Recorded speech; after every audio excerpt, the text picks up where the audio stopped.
نحمده ونصلي على رسوله الكريم أما بعد أعوذ بالله من الشيطان الرجيم بسم الله الرحمن الرحيم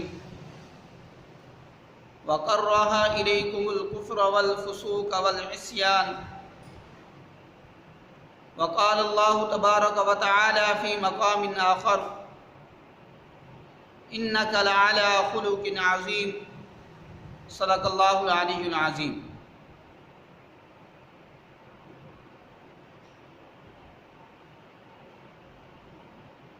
حدیث مبارکہ میں آپ صلی اللہ علیہ وسلم نے بیان فرمایا ہے کہ جو انسان یہ 3 کام کر لے گا میں اس کے لیے جنت کی ضمانت دیتا ہوں۔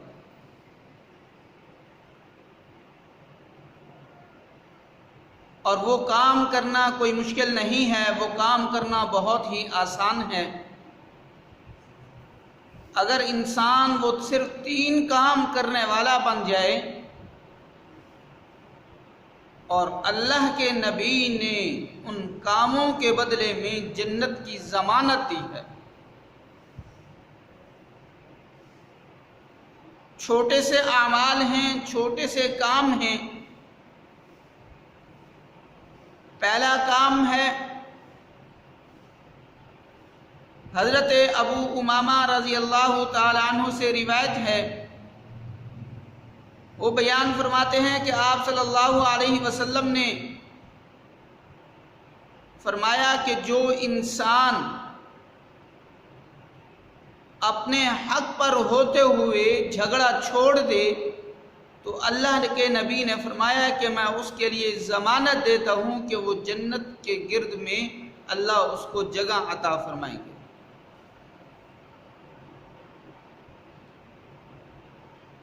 دوسرا فرمایا کہ میں ضمانت دیتا ہوں اس آدمی کے لیے جو اپنے ہنسی اور مذاق میں بھی جھوٹ نہیں بولتا، تو اللہ کے نبی نے فرمایا کہ اس کو اللہ رب العزت جنت کے درمیان میں جگہ عطا فرمائیں گے۔ پھر تیسرا عمل بتایا، وہ تیسرا عمل یہ ہے، آپ صلی اللہ علیہ وسلم نے فرمایا میں ضمانت دیتا ہوں اس آدمی کے لیے جو حسن اخلاق کے ساتھ گفتگو کرتا ہے، نرم گفتگو کرتا ہے، اپنی زبان سے میٹھے بول نکالتا ہے، تو اللہ کے نبی نے فرمایا کہ اللہ اس کو جنت کے اعلیٰ درجے میں جگہ عطا فرمائیں گے۔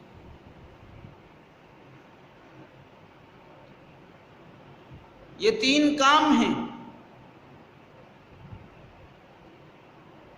ان 3 کاموں کے بدلے میں اللہ کے نبی نے ہمیں جنت کی ضمانت دی ہے۔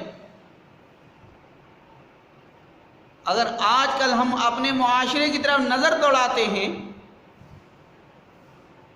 جس کے ساتھ جھگڑا ہوتا ہے، اگر اس کے دل میں خیال آ جائے کہ اس لڑائی جھگڑے میں کچھ نہیں رکھا،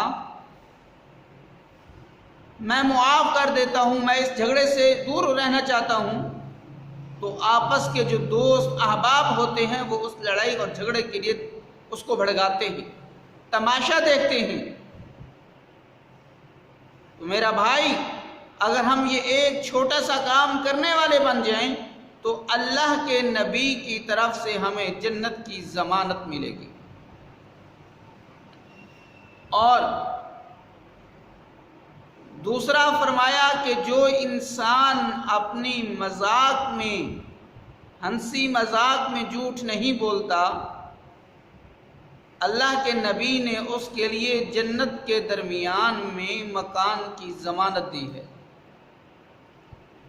اور قرآن مجید میں ہے وَكَرَّهَ إِلَيْكُمُ الْكُفْرَ وَالْفُسُوقَ وَالْعِصْيَانَ۔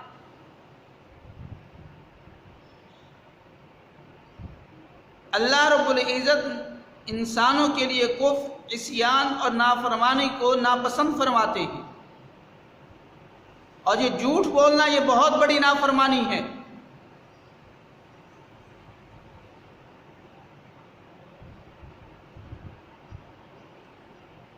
لیکن آج کل ہم کیا دیکھتے ہیں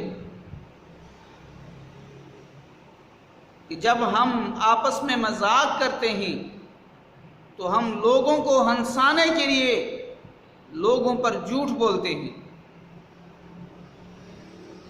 اور حدیث مبارکہ میں اس گناہ کو جو لوگوں کو ہنسانے کے لیے جھوٹ بولا جاتا ہے، اللہ کے نبی نے اس کو بہت بڑا گناہ فرمایا ہے، اور اس گناہ سے ہمیں ہر حال میں بچنا چاہیے۔ اب اس گناہ سے ہمیں دو فائدے ملیں گے، اس گناہ سے بچنے میں ہمیں دو فائدے ملیں گے۔ ایک تو ہم عذاب سے محفوظ ہو گئے، اللہ کی پکڑ سے محفوظ ہو گئے، اور دوسرا فائدہ کیا ہوگا کہ اللہ کے نبی کی ضمانت کے مطابق ہمیں جنت کے درمیان میں مقام ملے گا۔ اور تیسرا، وہ انسان جو حسن اخلاق کو اپناتا ہے، اچھے انداز سے گفتگو کرتا ہے، تو اس کو جنت کے اعلیٰ درجوں میں مقام ملے گا، اعلیٰ درجوں میں اس کو جگہ دی جائے گی۔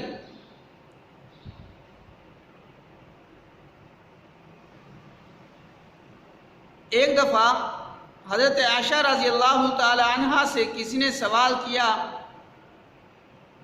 کہ آپ صلی اللہ علیہ وسلم کے اخلاق کے بارے میں کوئی بات بتلا دیں، تو حضرت عائشہ رضی اللہ تعالی عنہا نے فرمایا، یہ پورا قرآن کیا آپ تلاوت نہیں کرتے؟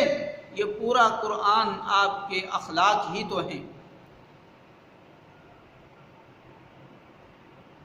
قرآن مجید میں اللہ کی طرف سے جو احکامات نازل ہوئے ہیں، اللہ کے نبی نے ان تمام احکامات پر عمل کر کے دکھلایا ہے، اپنی پوری زندگی قرآنی احکامات کے مطابق گزاری ہے، تو گویا کہ پورا قرآن ہی آپ صلی اللہ علیہ وسلم کے اخلاق ہیں۔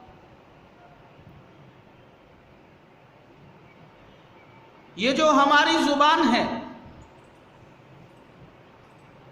یہ شہد سے بھی زیادہ میٹھی ہے، اور یہ ہماری زبان زہر سے بھی زیادہ خطرناک زہر ہے۔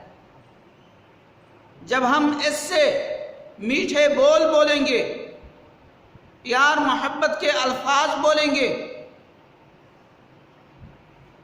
تو یہ زبان جو ہے یہ شہد سے زیادہ میٹھی ہوگی، اور اگر ہم اس زبان سے کڑوے الفاظ بولیں گے، لوگوں کو گالی گلوچ دیں گے، تو یہ ہماری زبان زہر سے بھی زیادہ خطرناک زہر اگلنے والی زبان ہوگی۔